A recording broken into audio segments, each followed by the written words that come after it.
Rabiul class 6-এর একজন ছাত্র।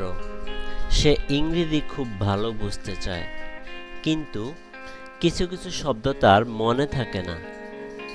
একদিন রবিউল স্কুলে গিয়ে তার ইংরেজি শিক্ষক রফিক স্যারের কাছে গেল। সে বলল, স্যার, আমি ইংরেজি শব্দ মনে রাখতে পারি না, আপনি কি আমাকে একটু সাহায্য করবেন? স্যার হেসে বললেন, অবশ্যই রবি, আজ থেকে আমরা প্রতিদিন 5টি নতুন শব্দ শিখব।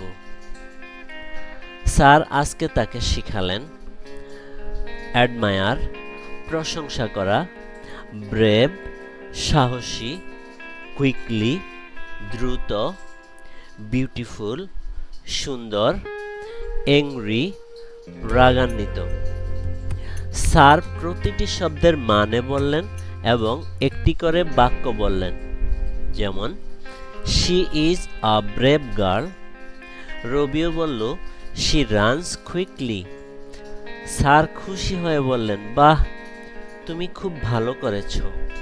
প্রতিদিন এভাবে একটু একটু করে শিখলে তুমি অনেক শব্দ শিখে ফেলবে।